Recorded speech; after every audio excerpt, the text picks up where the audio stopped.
Sa botong 403 o 4 ang pabor, walang tutol at 3 naman ang walang partisipasyon. Binaliktad ng Commission on Elections o COMELEC and Bank ang naunang desisyon ng kanilang First Division na nagkansila ng kandidatura ni Mayor Marcelino Marci Teodoro bilang kongresista sa unang distrito ng Marikina City. Bunsod ito ng umano'y material misrepresentation o pagsisinungaling sa kanyang Certificate of Candidacy o COC.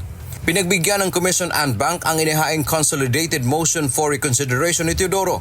Batay sa desisyon ng Anbank, hindi nagsinungaling si Teodoro sa kanyang COC pagdating sa kanyang rehistro bilang botante. Sa issue ng domicile o residency, hindi nito naiwala ang kanyang domicile of origin sa unang distrito bagamat may panahon na nagparehistro siya bilang botante sa 2nd District ng lungsod.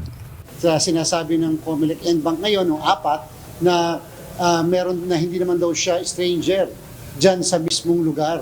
And therefore, alam niya ang kultura, alam niya kilala niya yung mga tao, kilala niya yung mga pag-uugali at mga problema. So long as meron ka pang intention laging bumalik at bumalik doon sa pinanggalingan mo, yung pa rin ang domicile of origin mo. Sa isang pahayag, nagpasalamat si Teodoro sa desisyon ng COMELEC na nagpapatunay anyang tunay ang kanyang kandidatura. Ngunit sa kabila ng desisyon ng COMELEC, nilinaw ni Chairman George Erwin Garcia na hindi pa mapoproklama kaagad si Mayor Marci. Hihintayin pa niya ang 5 araw bago maging final and executory ang desisyon. Pagkatapos nito ay saka pa lamang papasok ang City Board of Canvassers ng Marikina para maiproklama si Teodoro kung walang restraining order mula sa Supreme Court. Sapagkat kakailanganin po yung 5 araw na hintayin ang pagiging executory ng aming desisyon.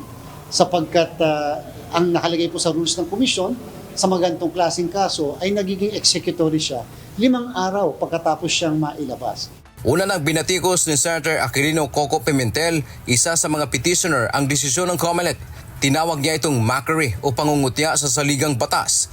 Dagdag pa nito, dudulog sila sa Korte Suprema upang iapila ang desisyon ng COMELEC and Bank. Dantiamento, UNTV, News and Rescue. Diyos ang aming sandigan, serbisyo publiko ang aming pinahahalagahan.